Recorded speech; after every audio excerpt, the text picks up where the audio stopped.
This is the I Read Comic Books podcast. I am your host, Mike Rapin. With me this week, two amazing, spectacular people, Kate Scotchless. Hello. And Nick White. Hey. Thank you both for joining me this week. We're back. It's a regular episode. I'm sorry if you didn't like last week's episode, although we did get quite a few positive feedbacks from it. I'm actually really excited about how that episode turned out. But nonetheless, we're back. We're recording not in person, far away from each other. I'm in New York. Nick and Kate are in Michigan, somewhere far away from each other as well. So everything's back to normal. I'm not looking at their faces. But we're here. I want to give one quick shout out before we start the show. I want to say thank you to Brandon for backing us on Patreon. You're the latest Patreon backer. Thank you so much for your support. Without you, we wouldn't be able to do all the extra cool stuff that we do on the Patreon and future things that are coming on the show. So, anyways, let's actually get into things. Let's talk about comic books. Let's talk about what we're excited for this upcoming week. That's not the thing we're doing. Let's talk about what we read recently. Sorry, I'm a little bit off because we didn't do any of this in the last couple weeks. So let's talk about what we've read. Let's talk about what we really liked and was enjoyable. Nick, let's start with you. Sure. And let us know how you've been as well. Yeah. We don't care how he's been. We're just getting back on the horse here, or yeah, attempting, failing. I'm falling, and yeah, please, Nick, get us back into the regular swing of things. Sure. Things have been good. Things have been busy in equal parts. All the fun stuff of, working and filling out applications and reading articles on business news websites about the 7 fonts you should absolutely never use in an application and the 4 page size margins your mom never told you about. It's basically BuzzFeed gotcha-like article names with the worst and most boring subject matter you can really get into. Jeez. The sad part is I'm starting to pick out the finer articles from the not as good ones. So it's like I'm starting to have some weird Stockholm Syndrome appreciation for the ones that I think are doing a better job. I'm like, yeah, this one talks about Meriwether font. That's a solid pick. If you only pick Arial if you wanna, if you're fucking casual. So wow. So it's been stuff like that. I've also obviously been getting around to reading some books and hanging out with family. I watched a Michigan game with my uncle yesterday, and so that was pretty good. In terms of what I've been reading, look, you know what? I read the papers. I watch the TV. I know what's going around. I know what the word is on the street. I hear what people are saying. Nick, we really love Valiant. We love Valiant in ways that we can't express, which is why you never hear any of it. It's just a void of silence, but we're there. And maybe we don't love Valiant as much as you, but that's okay. We also, we'd like some new stuff. And so, you know what? I figured let's kill 3 birds with 1 stone here. Oh, wow. And I'm going to deliver some new #1 books that are non-Valiant, and Jeff Lemire and Matt Kint are not involved. So whoa. Everyone get excited. Hold the phone. This is an I Read Comic Books exclusive non-Valiant announcement from Nick White. Yeah. Don't worry. What my pick for next week will be all 3 of those things, but in terms of what I read, so I read Predator Hunters 2 #1. You gotta love dumb titles. I love them too. This is written by Chris Warner, drawn by Augustin Padilla, colors by Niraj Menon, and yes, this is a direct follow-up to Predator Hunters #1, written by the same author, different artist. Chris Warner has a pretty storied history in terms of Transformers books. He has written and drawn more than a fair amount of them for Dark Horse, where he's been for largely for the last few decades. He even created one of their bigger characters in Barbed Wire, and he drew one of their probably, if not their best Predator story in Concrete Jungle. So it follows up exactly where the last one left off, which is a pretty crazy conceit to begin with. Like, imagine at the end of Predator if, Sinbad's rival from Jingle All the Way, you know who that is, turned around and asked everybody if they wanted, Arnold Schwarzenegger. I mean, maybe you guys know him for other movies, Nick, but, I always that was the weirdest way to call out Arnold Schwarzenegger I've ever heard in my life. I've heard other people know him from other things, but I just went with what I thought was most recognizable. Did you also just imply that Sinbad was the good guy in that movie? No. All I said was that it was Sinbad's rival. Okay. Sure. They both wanted that Atomic Man doll or whatever it was. And he, oh my God, you remember this movie way too well. Listen, I know exactly what Nick's talking about. I'm just ashamed of it. Dick wanted that doll. Jesus. And he didn't get it, and look where he is now, okay? What is this book that you're talking about, Nick? What? Anyway, so just imagine that at the end of Predator, Arnold Schwarzenegger's like, hey, who wants to do this again? Which, of course, doesn't even make sense because everyone else is dead. Minor spoilers for Predator. So basically, it's a crazy concept because it's basically everyone saying, you know what, pretty much all of us died. Who wants to go try to hunt predators again? And at least realistically, a few people, like extras from the first run, are like, fuck this, I'm out, which makes sense. But a few of them are like, yeah, let's go hunt predators. And then the person in charge is like, good news, we're going to Afghanistan because apparently predators have decided that the number one new target for them, they're always looking for the deadliest prey and, the best hunting experience. They've decided that taking out terrorist cells in Afghanistan is like their new thing. That's what predators are going after. Which begs the question, should we really be stopping them from doing that? Well, I get aliens that they're vigilantes, but... Yeah. Anyway, if this doesn't sound fucking batshit insane, I don't know what does. That being said, very excited for issue number 2. This is so fucking crazy. And Dark Horse is A-okay with publishing this. That's the best part. Yeah.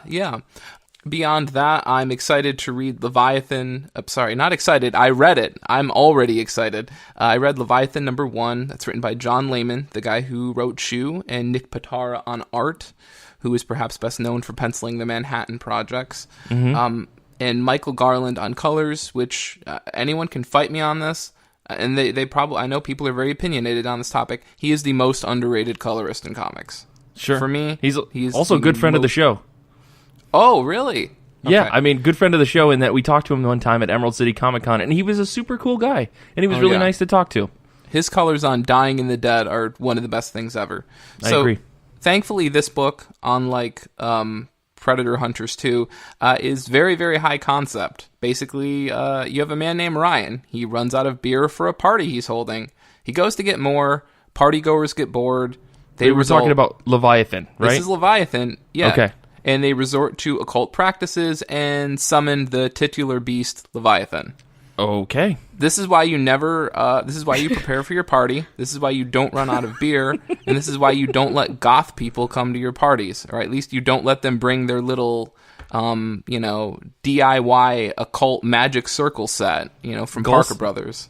You're saying goths are allowed, but they can't bring their candles, right? They got to check that stuff at the door, okay? Absolutely. Like, they have those, like, the magnetic, the detector shit at the airport. Like, you have that for goths, and it, like, they go through, and you have to take away their candles and all their other stuff. Tia's gonna love this episode. Sure. So, as you might expect, the beast just goes on to pretty much destroy everything in its path, and the military wants it dead. But it's shiny, it's colorful, it's funny. I try not to use this phrase too much, but I think your mileage may vary in terms of the art. I realize Nick Pitara's artwork isn't for everyone, and I think everything was so insane in Manhattan Projects that it was like, why not? But with Leviathan, it feels like he's at least trying to draw things that are a little bit more normal, and so it does stand out a bit, and it's a kind of weird in that regard. But that's what I've read. What about you, Kate? Well, I am currently living that back to school fall semester grad school life where I am currently working part-time, going to grad school full-time, doing my grad thesis project, and working as a research assistant. So I have not been reading. So what I did, other than what we'll talk about for the second half of the show, because I have no time to sleep, no time to think, no time to breathe. But I do have time all day. So much time to listen because I have a 45-minute each way commute out to work. So I listen to a lot of podcasts. So I actually checked out the new Wolverine: The Long Night podcast, which is the scripted podcast serial that Marvel Comics is coming out with. They're doing it with Stitcher Premium. Mm-hmm. It's their first scripted podcast, but they have teased it that it's going to be the start of a new like interconnected podcast universe, which so that's interesting, right? And they haven't done a scripted like audio drama since the 70s when they did a Fantastic Four radio series, and they had that Spider-Man like concept album, which is a thing that exists that I'm sure Paul has. I'm going to try to find that online and see if Xander can cut some of that into this, because that sounds incredibly bad. Okay, Xander, it's called Spider-Man Rock Reflections of a Superhero. Get on it. Once I was nothing but a failure. Now I know just who I am.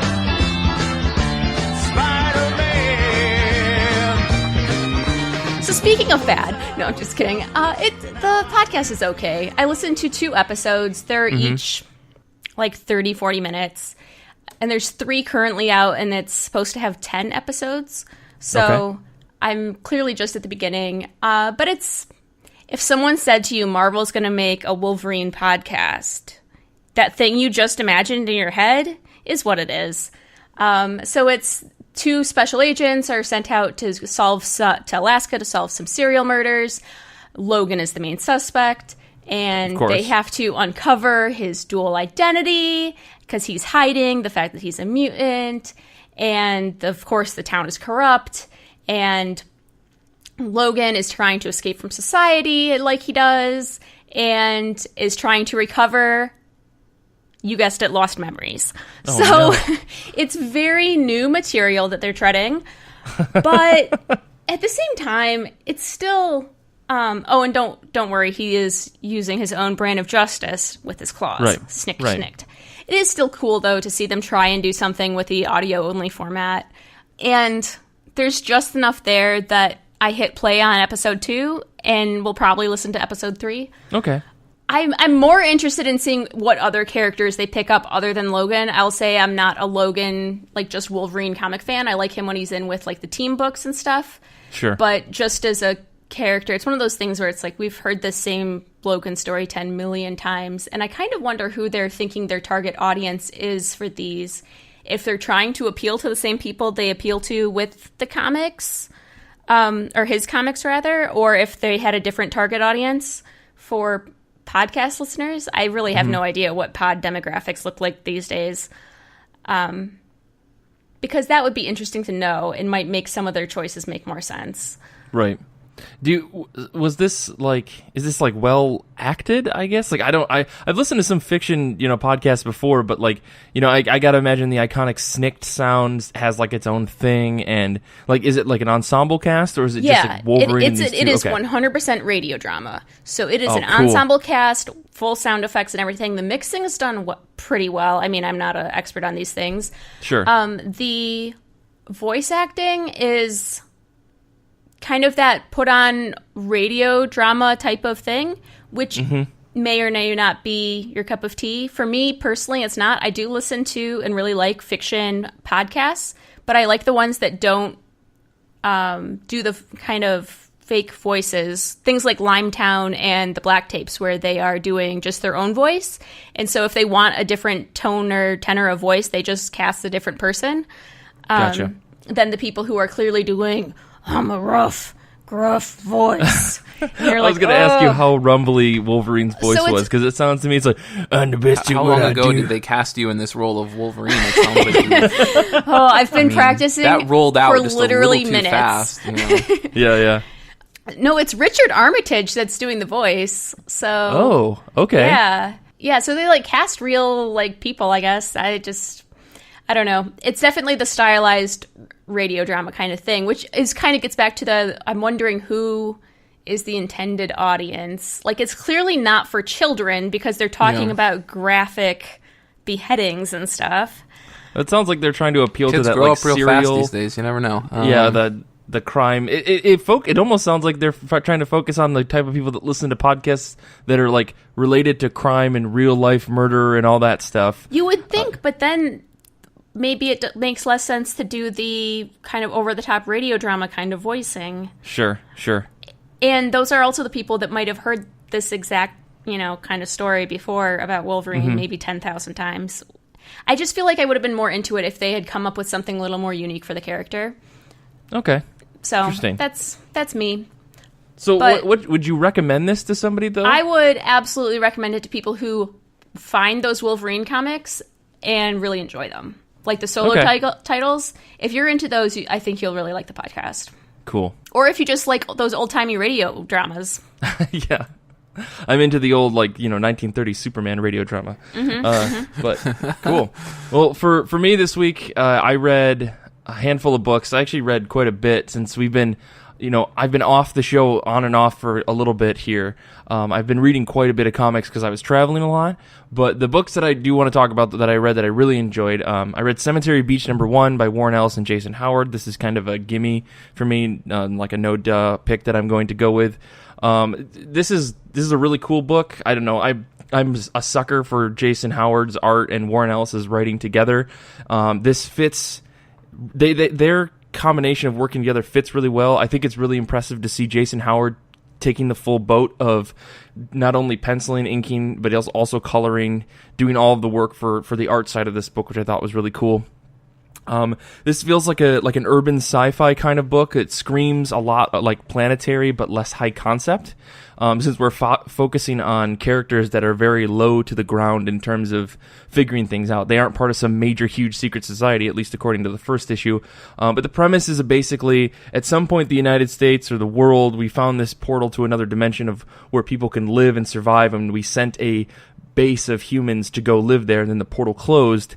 And somehow someone found their way to the other side to where this portal was, and they're trying to gather intelligence and bring it back to the United States, assuming. But the people that live on the other side of this portal don't want any information to get out. And so our main character rescues another person who's there and says, "Hey, I'm going back to Earth. Can you kind of lead me around here because you live here?" And she's like, "Sure, I hate this place." And that's kind of the first issue, without giving too much away. The art is stupendous, and I mean, Jason Howard's art, to me, working with Warren Ellis, he's got this totally different feel, and he has had it for a long time, along with the book that they were working on together, Trees. And I know Trees isn't finished, but really, this is a really, really good book to have between issues of Trees. Like, I think they're going to do Cemetery Beach, they're going to finish this series, then get back to Trees. I'm 100% okay with that. I think the more we can get out of this team, the better. And honestly, I wouldn't want Jason Howard working on anything else but a Warren Ellis book at this point. As far as I know, also, Warren Ellis has said that Trees Volume 3 or the continuation of Volume 3 or conclusion of whatever was left, I haven't read that book in a while, so I don't recall, but it's in the books. It's in the mix. They're working on it. So I think Cemetery Beach might be finished as a series, like 6 issues, one and done, and then they're going to get back to Trees. So that's really exciting. The other book that I read was Black Hammer Age of Doom #5. This is Jeff Lemire and Dina Ormston. Sorry. This is the continuation of the Black Hammer series. This is the issue where shit really gets real. We start to get a lot of answers from all of the questions that people like myself who've been reading this book as well as all of the sister series. I think this issue really, really, really pays off if you've been reading everything. If you've only been reading like the main Black Hammer storyline, this book is still like a fantastic issue. Like, this is probably one of the best issues in the series, like in all of the books that have come out. Even though I do have a very, very soft spot in my heart for the Sherlock Frankenstein series that came out, the miniseries that talked about Lucy, Black Hammer's daughter. But nonetheless, this issue really, really starts to open the doors to what the fuck is actually going on here. We start to get some serious answers, and I won't say any more to spoil it, but boy, oh boy, it was one of the fastest issues I've read in a long time. Just to get all the information in probably warrants a second read, just so that I can take in everything else before issue 6 comes out. So that's me. Getting all caught up on the Black Hammer series and all the various tie-ins that have come out since I've stopped having time in my life is definitely one of the first things I'm going to do when I graduate in April. Okay, I hope that you can take Thanksgiving break and just do that. Thanksgiving so break cool. is homework time, and you know it. Oh no! Oh no! Well, hopefully, hopefully by the time you graduate, all the books and issues will be out. So you're going to have a very, very fantastic graduation present ready for yourself. Yeah, my plan is just so I have a whole bunch of all the stuff I have is in digital singles. So I'm hoping that Yeah. I can just pick up the rest of everything in digital singles, hopefully on sale, and have it all that way. So Yeah, it's so good. I mean, having read everything at this point, I caught up on the other series, the quantum weird thing that happens in the Quantum future. Age. Quantum Age. Thank you, Nick. I've just read that as well as this other issue, and like, it's so good, guys. It's such a fantastic series. Jeff Lemire is doing some amazing work, and I feel like this is genuinely just like sitting under the radar, unless you're like in the comics sphere of things like we are. So I hope that this gets more attention as the series goes on. yeah, and it's strange because we at the I Read Comic Books podcast don't usually like Jeff Lemire. What is this? Yeah, joke. This is a fun bit, Kate. Let's not continue it. Listen, me and my Jeff Lemire cardboard cutout are gonna have some words with you. Cool. Well, let's talk about what we're excited for this upcoming week. Comic books are coming out on September 26th, 2018. Let's talk about what you're really looking forward to this week. Let's start with you, Kate. I'm looking forward to Stranger Things #1. This is the new miniseries that Dark Horse is doing, written by Jody Houser, and it's following Will on his journey, quote unquote, in the Upside Down during season 1. So it's in the strong vein of fanfic everywhere, just filling in the part in the show that you didn't get to see, which I deeply enjoy. And but it's Jody Houser. Like, it's going to be fucking awesome. Yeah, it's going to be good. And then it has Stefano Martino on pencils, Keith Champagne as the inker, and Lauren Aff on colors. And you were saying before we started recording that like the art looks super good too, right? Yeah. Okay. So usually for media tie-in stuff, the art is the big where it falls down, right? Because you usually don't put your big budget art people on those because people are going to read it anyway. Sure. Or rather, the people who are going to read it are going to read it anyway. But in this case, they clearly didn't go that route, and the kids all look like the characters in the show, and it just looks much higher quality than a lot of the media tie-in that I've read, which is nice. And also, I wonder if that's because it's a mini series versus when they sign people on to do just the ongoing Charmed series or Doctor Who or whatever else. Sure. That they do. The entire Ashcan preview thing is up on Dark Horse's website if anyone wants to check it out before going to the shop, which I always appreciate about Dark Horse. So that's how I was looking at the art.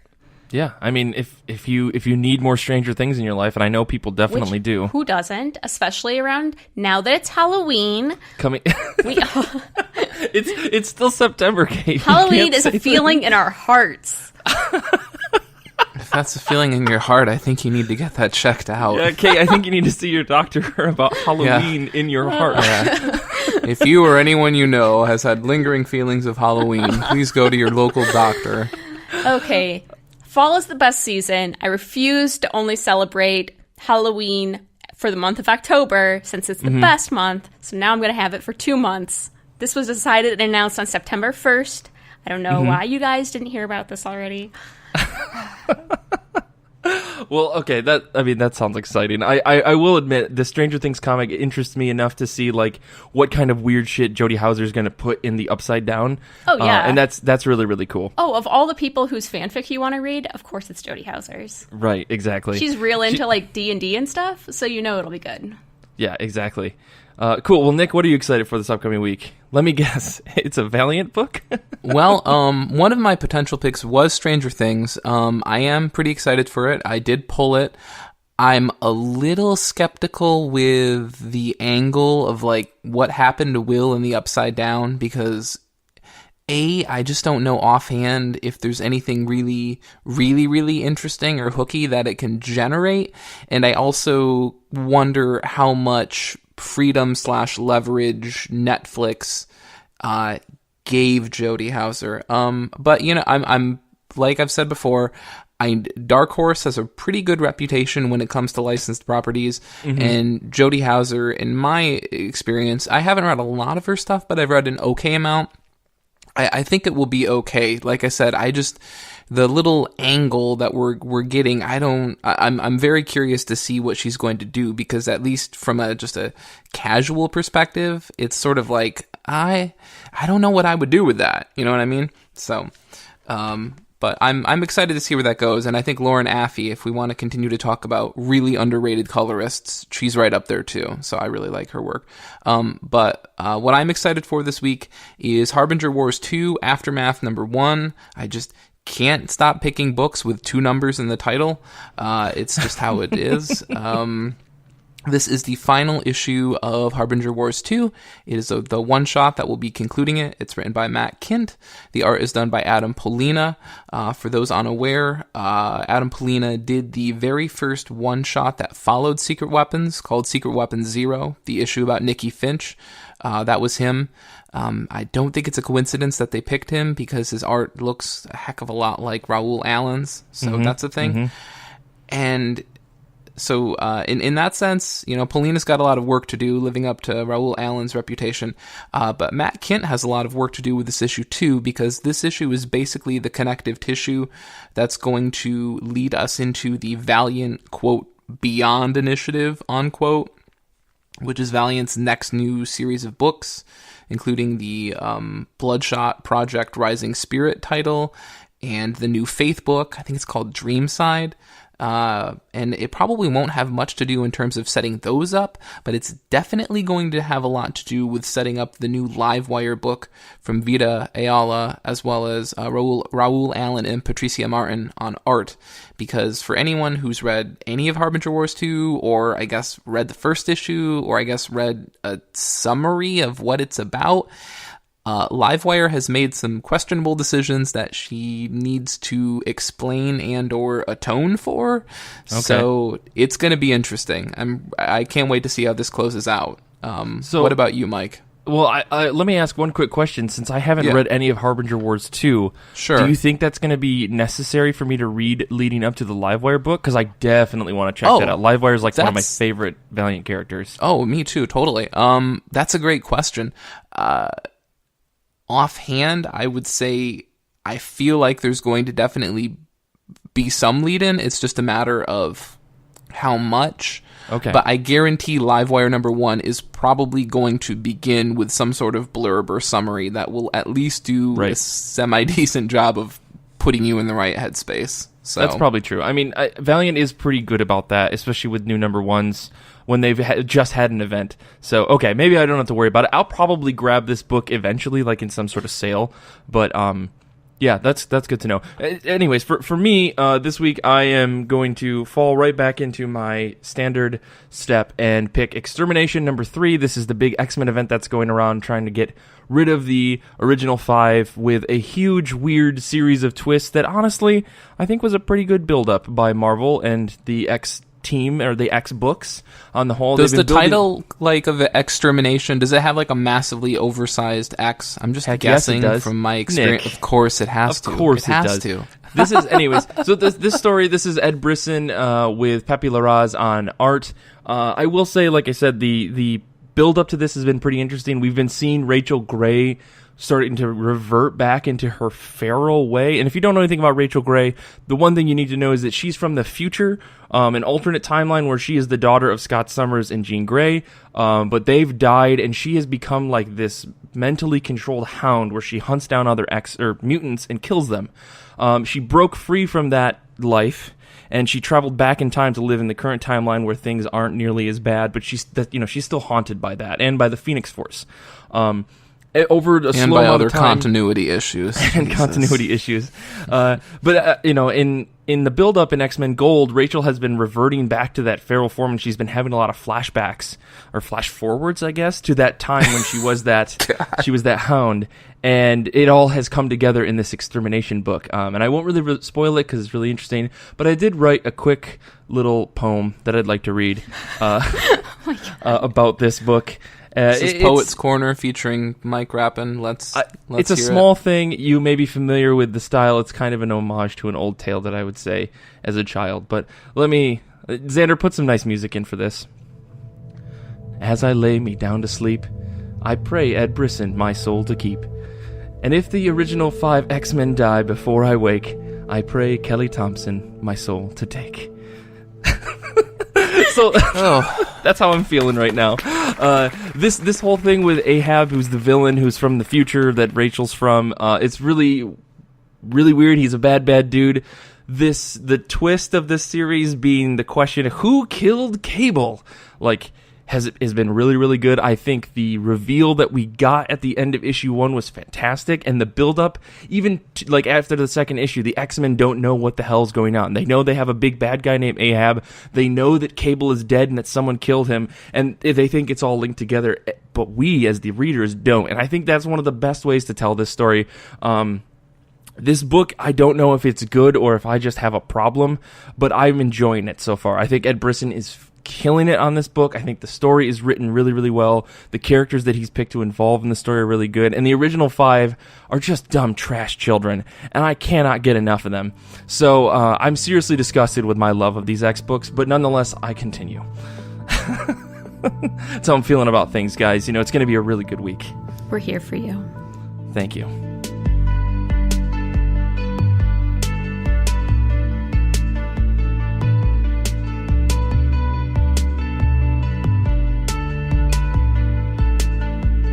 For our show this week, we are talking about crime comics. In fact, the actual title that I wrote down in our notes is Crimey-Crime-Crime Comics. So get ready, folks. We're talking about true crime comic books this week. Nick, Kate, and I sat down and we read a couple of books that we knew were true crime comics written by some folks that we thought are pretty impressive. One book in particular that we all read was Green River Killer. Nick and I read Torso, and then we thought we were going to try reading From Hell, but we realized that book is so big and massive that we couldn't bring ourselves to do that. But nonetheless, we did want to talk about true crime comic books and why they're such a fantastic medium, and ask the question, what draws people to true crime stories in general? What's so fascinating about them? So to start, I mean, Nick and Kate, what did you guys think of The Green River Killer? This is a book by Jeff Jensen with art by Jonathan Case, published in 2011 at Dark Horse. Question mark at the end of that sentence. Let's have Kate go first, because I've read this before, Mike's read this before, so I'm really interested to hear from someone who actually has never read this before. I think what best summarizes my experience with this book is a chat transcript from last night with the one Nick White, which I will read to you now. Oh fuck, what did I say? When I have deeply disturbing dreams tonight, I'm blaming you. Nick, that's what I hear from a lot of people. Yeah. Yeah, it is really good in a way that makes it deeply disturbing. Totally. I really liked it. I should put it out there that I like true crime stuff in general, true crime podcasts and nonfiction books and stuff like that. So it was up my alley to begin with, but then it is incredibly well done from a visual storytelling perspective, and I thought was creepier for having no music to get you in a kind of different sense. Like, it's just you alone in your dark living room. It's silent, definitely being watched by those beady eyes. So, what? That wasn't you guys? Oh, okay. I read this double book, check the locks. Yeah, I read this book in the dark on my phone at I was at like a bachelor party with some friends, and at night I just paged through this. What? I told I was looking for something to read. Nick had been telling me about this book, and I was like, yeah, let me try it. And little did I know I was going to stay up till 4 a.m. finishing the book. I figured I'd just read like one issue of it. No, I read the whole damn thing in one sitting. So, Kate, I get you. Reading it in the dark by yourself is a weird experience. Yeah. Especially with nothing, like no noise. I think that was what I was trying to figure out. What made it creepier for me than something like watching the Netflix series Manhunter. And I think that's it, that there's just the silence, that it's just all in your head, you know what I mean? Sure. Well, I mean, the difference between, I think, something like Manhunter or even like, I don't know, like Torso, right? Mm-hmm. And I know, Kate, you didn't read Torso, so I won't try to compare too hard to it, but Green River Killer is very interesting because it's a secondhand story, right? But you're getting the full emotions of the main character, Jeff Jensen's father, Tom Jensen, who is doing the investigation of the Green River Killer. And so you're not only getting like the horrible crimes that this guy did, but you're also getting how someone investigating it is feeling about it. Like their thoughts and like the way that they perceive this person is almost not being human. And he was like, the Green River Killer himself his name is Gary Lee Ridgway, for anyone interested. You know, he was so just aloof about the entire story. It's really freaky. Like it just gets under your skin. Yeah, I also did this thing like halfway through my reading experience where I made the mistake of looking up the Wikipedia page, which has pictures of him. And man, artist did a great job capturing how creepy his eyes are. That like dead stare, you know? Yeah, Jonathan Case. But yeah, how did you feel like did you? I guess the question I'm getting at is, you know, how did you feel reading this book? Like, did you feel like you were getting a full picture of the story? Because this, like I said, this was like a secondhand story. Yeah, no, I definitely didn't, and that's why I think I paused to hit the Wikipedia page, because it is okay. The way the story is constructed. It jumps around a lot. Yeah, the setup is that you're mostly seeing it through the part where he's turned himself over and is trying to get a deal by taking them to the crime scenes of victims that they haven't been able to identify or find yet. Mm-hmm. And so there's a lot of... And then you bounce back on time if he's trying to remember the one that he left in this part of town or that. But mostly it's about the writer's father's experience as the investigator, having to investigate all these horrible crimes for almost 2 decades, and then spend all this time every day going around with the guy he's been hunting, as the guy's like, yeah, gosh, I think it was over here, but I don't really remember. You know, they all run together. Guys, when we're done here, can we go buy me some hiking boots at Kmart? Yeah. And it's just so strange. And I think part of what makes it creepy too is that you're seeing it through his eyes, and he's finding it profoundly disturbing. But also, a lot of true crime things are written from the perspective of people who, at least in the retelling, maybe not so much in the actual living, are people who found the person really interesting.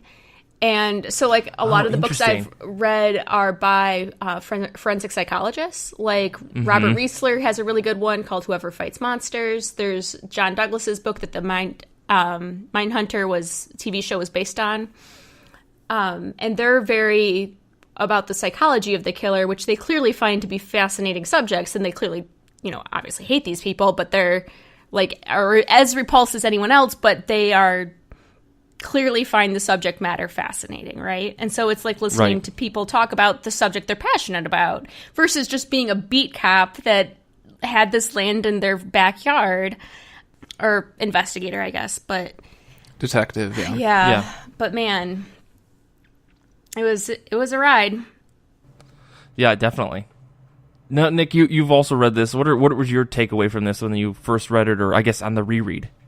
Yeah, I think what's really fascinating, at least the big right from the get-go for me, is that this is one of those cases that, by all accounts, should be something that a lot of people have probably heard about, but most people have never heard about this. I was one of those people.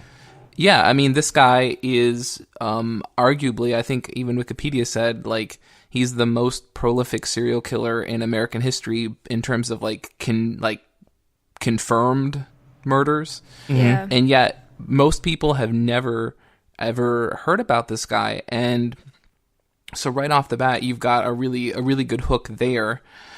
And then what I really like is that I think with a lot of these narratives, there's sort of, whether it's unconscious or not, it turns into being very, I don't know, obviously it's like very centric around this, perpetrator, and it's like, let's look at his childhood, and I think sometimes unconsciously it turns into some weird like veneration of the person, whether you want it to be or not. It turns into basically like unconscious like worship, and they're like, oh, this guy was a genius, or this guy was whatever. And I mean, sometimes they are, but other times it feels like people are sort of applying labels that maybe aren't quite apt. And so what's interesting with Ridgway is you have this guy who by all accounts is like, he's not a genius. You know, I think they said they tested his IQ. It's in the low 80s. Yeah, it's the opposite of genius.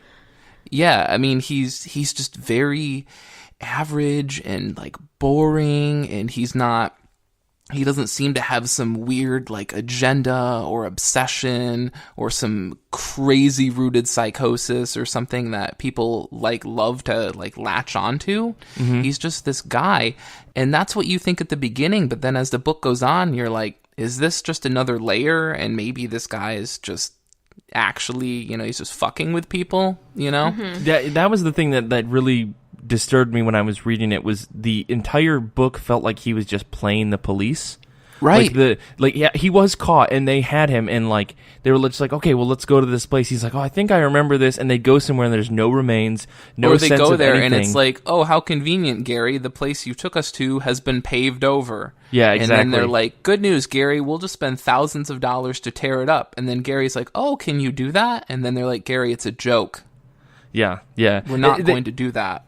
That was the thing. Like, it felt like he was trying to hoodwink the police, and he was in the way that he's portrayed in the book, it seems like he's doing it very stone-faced, because obviously it turns into a second game of cat and mouse. Yes, exactly. That's what's. I mean, I say that's what's genius. I mean, it's a real life. It happened. It's not like, oh, what a clever plot twist, Jeff Jensen. No, this happened. You know, but and the thing that really got me about that is it at the end, like Tom Jensen, you know, the writer's father, he felt just like destroyed by it. Like it seemed to me like this just was the most anticlimactic way he could have solved and ended this case for him. Like it didn't feel like a win in the end for me. It was just like shit. And then we found the guy, and he showed us a few more murders, and nothing really came of it. You know, like he was convicted already. They'd already caught him with all the DNA evidence. It was like he wanted some closure, and we kind of got it with the one woman in the story, but. But still, it felt like such a downer ending, and I can't express enough how good that was. Like, what a great portrayal, because I truly felt sad at the end of the book. But man, oh man, like it's such a roller coaster ride, as you feel like this guy is just trying to pull one over on the cops one more time, and none of them want to fucking deal with it. They're all just like, you son, like it almost feels like they're on the edge of beating the shit out of this guy. Well, it's weird because it inverts like so many expectations. Like with the typical narrative like this, you find out who the bad guy is, and then you watch the cops try to chase him, right? Like that's the whole focus. And in this book, basically, I love it, the juxtaposition on one page. Tom Jensen's like, how long is it going to take to catch this guy anyway? And the next page begins with 19 years later, and it's them catching him like right away, and you're like, holy fuck. And what's so fascinating about this story is that like so much of the meat and bones and like the curiosities of this tale are in between catching him and taking him to court. It's all of this weird stuff of like trying to get this secret plea deal and taking him out into the woods and all this other stuff. And I just really, really like that the story is so much more focused around Tom, about his family, what it does to his family, what it does to his friends. I like that we have this main character who's also not like and not that I don't like this stuff too, but it's not like the True Detective thing where it's like, I've been on this for 20 years and the only thing I know how to do to stay alive is shotgun beers and shoot up heroin in the one mattress. That's the only thing in my apartment, you know? Right. You know what I mean? Where it's like, it's ruining my life. And it's like, Tom Jensen's, he's kind of like a weird dude. He's kind of a cheesy dude. Right. You know, he has a picture of his son from Man of La Mancha, I think, on the side of his cubicle for inspiration. And I love when the guy's like, you know, oh, well, what would that be if one of your sons was in Cats or something like that? Right. But beyond that, I just really like that it's not gratuitous. There are images that are chilling. This is definitely not a book for kids, but it's not like, but it's not like lurid. I don't see it as being like, you know, really disgusting or really playing things up. Yeah, you know? they don't. Yeah. Well, and with cases like this, you don't even need to play things up for them to be super gratuitous. And I think that's what a lot of true crime material does, is they go for the shock value that is inherent in these cases. And that's just a cheap gimmick and feels, I don't know, dirty. At that point. I mean, and that was something that kind of showed up in Torso. Like, Nick and I both read this, and Nick was giving me play-by-play about, like, this is so bad, this is the dumb part, Mike, just you wait. Which was funny, because when I did get to the parts where it was kind of, like, cheesy and over the top, I was like, yeah, okay, that's pretty rough. And so Torso, for those of you that may not know, is a story written, or quote-unquote executed by Brian Michael Bendis. Written and co-written by Brian Michael Bendis and Mark and Draco. Right. It published by Image Comics in 2003. It covers the Cleveland torso murderer and the efforts of the famous lawman Elliot Ness and his band of quote-unquote unknowns to capture the torso murderer. And the case was truly never solved. And it's interesting because the story is very heavily like a based on. It's not a true one-to-one telling, because I think things that happened in the 20s or something, 30s are pretty hard to retell from scratch. But Bendis does a solid job of at least recreating some scenes, some key points in the story, using photos from the time to depict some things, adding speech bubbles on top of real-life photos from black and white. But it very much feels like he was trying to go for some shock value in a lot of the book by, showing actual photos of skulls and other things. And it's not like gratuitous by any means, but it's creepy and it's weird, and it doesn't necessarily feel as well executed as something like the Green River Killer, where you're getting like really good story beats. Because I think on the whole, like, Torso did have a good job of trying to tell this 6-issue story, and he hooked you at the end of every issue. But it did feel a little bit more fictionalized than you would probably expect for a book that's supposed to be a quote-unquote true crime story. Yeah. The moment that book all of a sudden was like, hey, guess what? We're going to do real crime scene photos. I was like, whoa. Yeah, it was a bit much. And beyond that, like, I can't believe Nick White said these words once in 2018. Like, I respect the hustle of Brian Michael Bendis when it comes to this book. Like, sure. I like the fact that he's like, I want to make this and I want to see it on like shelves and I want to get this out, but like, hire an editor, hire a real letterer. Don't try to do lettering yourself, okay? And the guy's just trying to publish his book. He's pushing really hard. This is one of his first books that he was the artist on. He was everything because he couldn't pay anybody. He was a broke guy in Cleveland. To be fair, he does have his credit for his art as executed by Brian Michael Bendis, which is at least maybe somewhat accurate, because otherwise, unfortunately, a lot of the interesting information and good dialogue is sort of sidelined by bad lettering efforts, fonts that are hard to read, not thought bubbles, but just conversation bubbles that drag on from like the top of the page all the way down. Oh yeah, it's peak Bendis. You can see a lot of his, and you could see a lot of the bags of tricks of like recycled panels where he can, like pages and pages of recycled panels. Always trying to get silhouettes instead of having to draw faces if you can. Like moving panels like next to other panels. They're both the same panel, but he'll like crunch the size of it and just move it to the right or to the left to give the illusion of like movement or whatever, when in fact it's the same thing. There are points in this book where you have to start turning the book around like it's like a fucking steering wheel, because he has these dumbass panels that just spiral and spiral, and it's like, look, if you're J.H. Williams and the third and I'm reading Batwoman and that's what you want to do and that's great, that's fine. Brian Michael Bendis, don't put me through the ringer, okay? I don't need it. Wow, Nick. I mean, I didn't find that necessarily too offsetting, except for the part where I was reading it digitally and I couldn't literally turn my monitor, so I had to if you read this book in guided view, you'll die. Okay. Anyways, so I guess the reason I bring up the comparison is simply because I think this is a difference between like a well-executed true crime story and probably one that wasn't greatly executed. I think in the end, Bendis definitely brings us to a conclusion point that's interesting, but it feels very wrapped up with a bow. Even though the story goes unsolved, we do get a half of a conclusion. And I shouldn't say that like that's the reason why I felt off-putting, because I think unsolved murders is like a whole thing, right? That's a thing you get in true crime in general.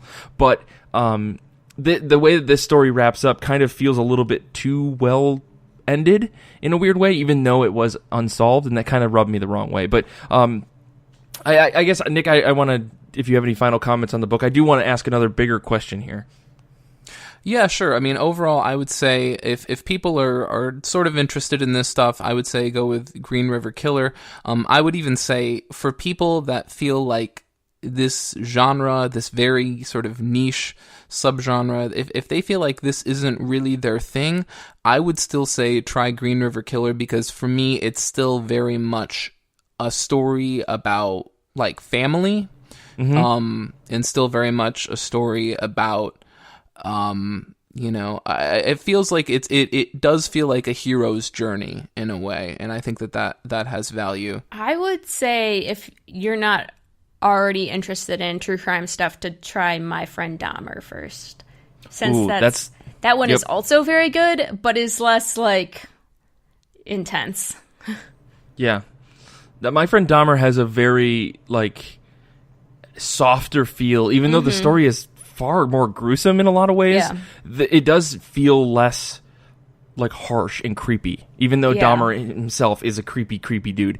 But Kate, you did bring up before that you listen to a lot of podcasts and you read books and stuff like that about true crime. And Nick, I know you do as well. I think you're the reason I listen to true crime. That's not Last Podcast on the Left. So, I think the question I want to ask you guys is, what do you think draws people to these types of stories, or at least what draws you to these types of stories, compared to like fictionalized crime books like Criminal or something like that? I mean, because the other books that I was thinking of that we could potentially talk about, but I really don't want to go in depth in them because we've already spent some time on this, was like Road to Perdition or History of Violence, and those are both based kind of on true stories. But you guys are a little bit more into this, I think, than I am. What brings you to these stories? Like Mindhunter was a big deal. Why were you so into that?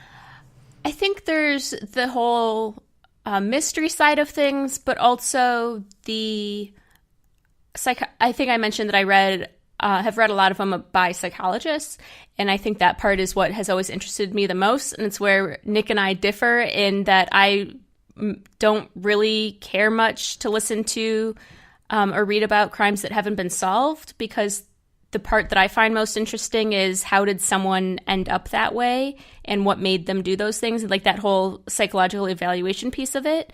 And that's obviously what you can only get. I mean, you can get the profile and stuff, but like really get into after the person has been caught. And so that's what I find more interesting. I know Nick, from me trying to get you to listen to solved crime podcasts, has expressed zero interest in that, and that you just like the mystery of it, right, Nick? Yeah, I mean, it is a good question to sort of ask, like, why, like, what is the appeal? Because certainly if you look at just the modern podcast landscape right now, like this stuff is tearing up the charts, like all over the place. Right. And I think that is a good question. And I do think the mystery part is definitely part of it. I think that appeals to a lot of people. I think certainly like Serial kicked off this sort of feeling for a lot of people that not only is there a mystery, but for some, depending upon how you feel, there's actually a potential to elicit some amount of change or get cases re-examined or things like this. And if you maybe go look at Up and Vanished, you can see similar threads going on there. So I think that's part of it. I think what's very different about a lot of these shows is that some of them are very carefully organized and scripted, and they're like, this is going to be 6 episodes. And then there are other ones where it's like, I'm going to go look into this case, guys, and who knows how long this is going to be or how well it's going to be paced. Right. And the quality, can differ so much. But Yeah, I think a lot of it's just like a mystery. It's like the appeal of a serialized mystery, which is something which has existed across all sorts of media for decades and hundreds of years even, and that's something that people are into. And I think what's unique is that in the modern age, there's just a whole new take on that because of social media and the speed at which people can interact and transmit and share information. Right. There's just a new, like, the reaction speed today between, fans and experts, or like you're talking on the show about something or whatever, and then you have a listener who's like a psychiatrist or something, and so you have a question about, like, medications that someone was on, and that person can just shoot you an email, and all of a sudden you're getting expert information or whatever. I think that's so radically different now than it was, even maybe 10 or 15 years ago, when people would just sit down and watch unsolved mysteries on TV. Right. But so what is it that draws you to this kind of stuff? I know you just made a big giant blanket claim about a lot of other people, but for you, like Kate says, she's into like the psychological side and solved cases. But for you, is it more about the mystery then? Yeah, I think it's probably some of it's like the mystery. I've always been a fan of, not necessarily a subscriber to, but someone who finds the ideas of, conspiracy theories and all of that stuff to be interesting. Like I said, I don't subscribe to the ideas, but I find the fact that people are creating them or formulating them to be really, really interesting. So Nick fancies himself an armchair sleuth. That's what it comes down to. Yeah, I think that's it. I think, that's probably part of it. Yeah, I mean, and that's all right. I mean, for me, the thing that drives me to this is like when I was younger, like in high school, I don't know what it was. It's just my group of friends were really into just the mystery and the like ridiculousness of serial killers, like from like a weird, we're able to stand 1,000 feet away objective standpoint. It's like, isn't that so weird that someone would do this thing? It's like we're talking about murder and all this other terrible stuff, but we're seeing it from this weirdly objective standpoint of like, I can't believe someone would behead somebody and then put their head on a pike and stick it out in front of their lawn for birds to eat it. It's like, but that is terrible. That's awful. And I think that feeling has gone away, and now I'm kind of just like, well, I remember hearing about, the BTK killer, but BTK killer is a little redundant, but I remember hearing about BTK, what's actually happening about that, and then I listened to the last podcast on the left, and they just make fun of him ridiculously to the nth degree because he was such an idiot. And then if you think about BTK, I'm going to just go on a little tangent here. If you think about BTK as a killer, like, he was this guy's like, pay attention to me, I'm a serial killer. And the cops were just like, we're just going to catch you. And he's like, but I'm so aloof and I'm so mystical. And they're like, we're just going to catch you, dude. Anyways, listen to last podcast on the left's like take on that. It's very, very funny.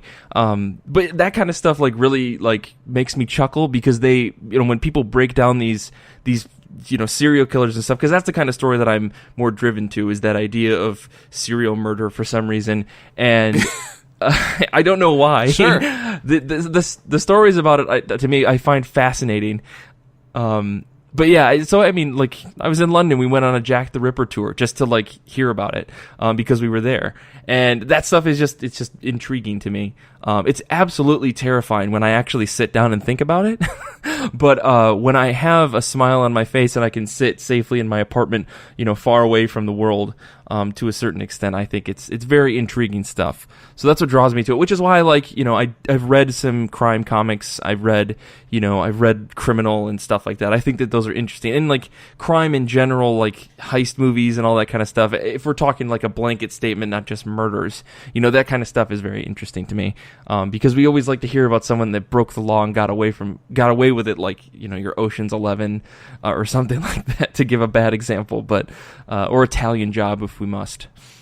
But yeah, I don't know. The shame is, I think, here that there isn't a lot of these comics out there, right? There isn't a lot of true crime comics out there that are being published to like the masses. I'm sure that, and we kind of talked about this in the break, but there's probably a lot of stuff being published under smaller publishers, but I'm not aware of it. And if there's other stuff too, we had a hard time finding more than a couple. Yeah, and we didn't want to It was always necessarily... frustrating because like you'd find the page for Torso, and it would be like for fans of Green River Killer and From Hell, and you're like, all right, thanks, fuck you. And then you'd go to the page for From Hell, and it would be like, hey, for fans of Green River Killer and Torso, and I'm like, I think I know what's going on here, Yeah, guys. it's just like 3 or 4 true crime books that are out there. And I think that there's more. I think that those ones are just some of the more popular books. There's probably a lot more out there that we may not know about, or by published like very, very small press that you have to like get from the city that they're published in or something. But again, if any listeners out there know of anything, please send us suggestions, because we're obviously very interested in that kind of stuff. Know of anything about like the books? Like, we're not saying like come to us to report like Yeah, activity. don't tell us. Okay, Yeah, exactly. That's not what this show is. But yeah, for. I mean, these kind of books, they are interesting. I think it's trying to find a combination of not being celebratory of these stories. I think that comes with true crime in general, right? It's not trying to celebrate the crimes, but it is trying to document them in a way that is interesting to keep the reader reading. I think that, I mean, again, that goes for comics, podcasts, all that kind of stuff. Which is, again, why I'm just to go back to last podcast on the left, I think one of the things that they do really well is they spend a lot of time saying, like, by no means do we think that this is cool. These guys are stupid, and they're terrible humans, but let's talk about how dumb they are. And then they'd go into the whole thing, or how clever they were, and why they got caught, or something like that. I don't know if your shows do that. I only listen to comedy podcasts, because that's the only way I can digest it. I can't handle the episodes about true crime on last podcast and the left. I listened to all their paranormal ones. Well, not all of them, but a lot of the paranormal ones. That's what I find really funny. Oh, yeah. Like, oh my God, the Bigfoot episode. Like, I couldn't breathe. But Yeah. Even though they're like making fun of the person, I still am like, oh man, but these were real people that got killed, and it's a comedy show, and I don't think I can handle this. Right, I got you. I mean, this kind of harkens back to what I was saying before. Like, I had this weird teenage experience where I just read a lot about all these different things. So, like, I have this ability in my head to just kind of turn off empathy for a second. Okay, then. Kidding. I'm kidding. Anyways, I guess...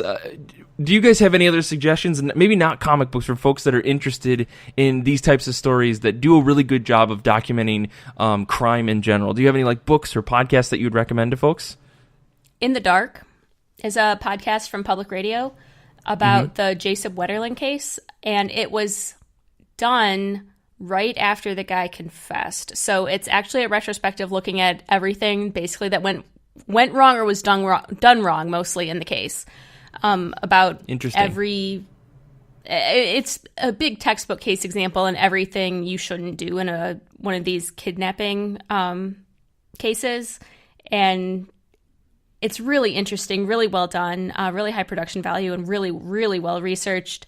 And they actually just had a new update about it now that a new guy's but they kind of tie it to the broader issues of our criminal justice system and the flaws in it and things like that, but also very well balanced in the sense that a lot of crime shows that do that don't, in the sense that they also go, okay, but why is that the system? What would be a better system? Okay, well, the reason it's that way is because the alternative has all these flaws.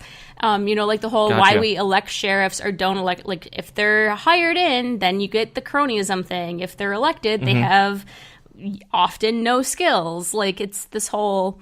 thing. So they do a really good job. I would recommend that one. Cool. What about you, Nick? Oh gosh, so many. I'll just list a few here briefly with maybe like a one sentence blurb. Dirty John, which was done by the LA Times. Definitely listen to this show, and I know this is a stupid temptation, but do not Google this case. Okay. Just listen to the show. It's like 6 episodes. It is absolutely fucking insane. I don't want to say anything more about it. It's not a huge time commitment, but don't Google it. Okay. What else? Someone Knows Something. That's from the Canadian Broadcasting Company. Each season follows a different case.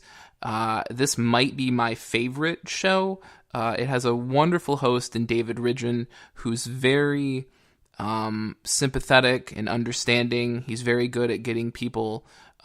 He's very good at relating to people and empathizing with people and not, exploiting them or putting them in uncomfortable positions.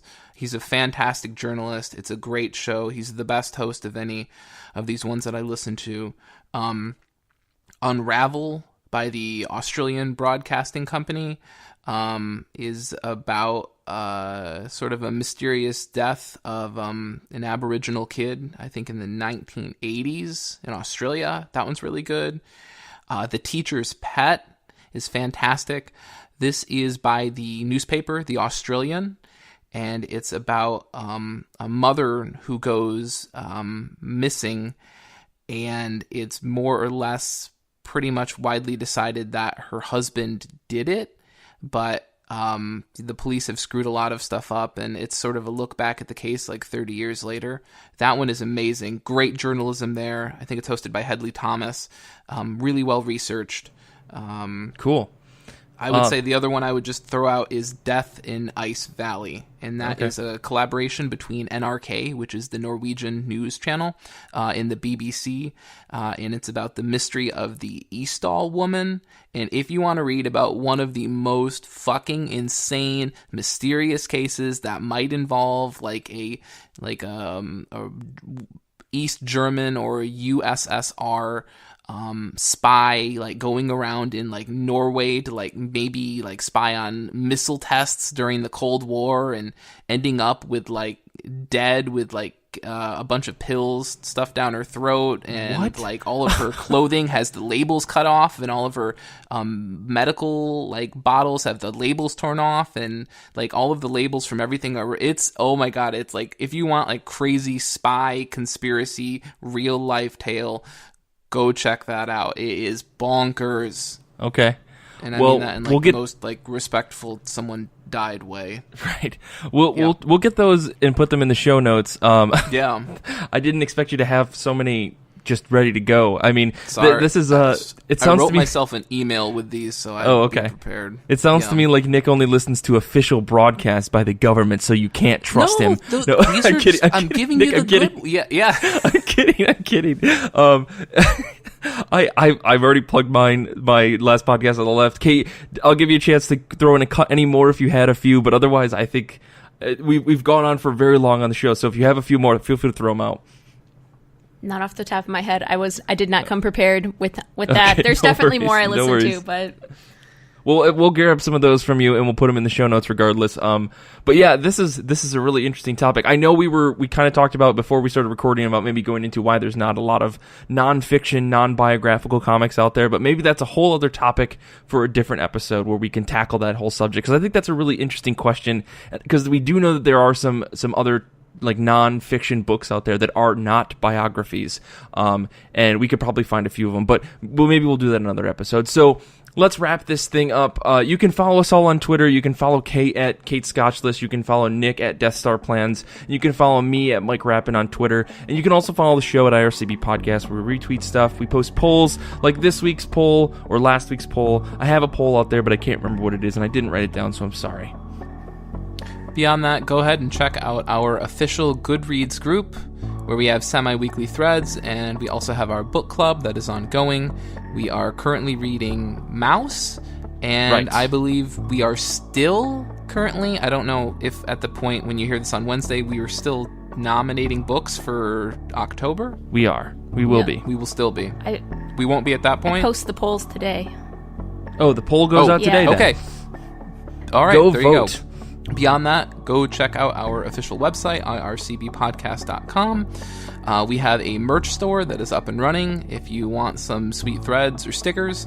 And we also have a pronunciation guide for those of you who still find yourself saying Jeff Lemire. So don't forget to rate and subscribe to the show. If you rate and subscribe, more people are going to hear about this show, and we have better rankings, and more people will find the show. This is the best podcast out there. Go rank it. Go rate us on your favorite podcaster website. Probably iTunes, though, because we need the rankings, people. We do. Also, how great would it be if we rose to the top of the true crime category? And people are like, you know what? This podcast is a crime against my ears. Just kidding, Xander. We love you. Wow, that really rolled off the tongue. Yeah. Email the show about that terrible joke at ircb@destroythesybe.org. Please subscribe on Patreon at patreon.com/IRCB podcast for exclusive audio, early access, and other cool stuff. Capital cool. You can also check out Infinity Shred. They're the best band in the universe. They do all of the music for the show. They're the absolute coolest dudes in the world. Xander, he's a fun kind of guy who does stunts in his backyard. He also edits the show. I want to say thank you to Kate and Nick for being on the show this week and reading these crazy crime comics. I also want to say thank you to the listeners. You guys are the best. You're the coolest people to talk to on the internet, and hopefully we will see you at cons this upcoming year. I'm going to be at New York City Comic Con this upcoming October, and we're going to probably be at C2E2. I'm pretty sure we're going to C2E2 this upcoming year, so if you're not sure which convention you should go to this year, make sure it's C2E2. So until next time, be the person that Superman would want you to be.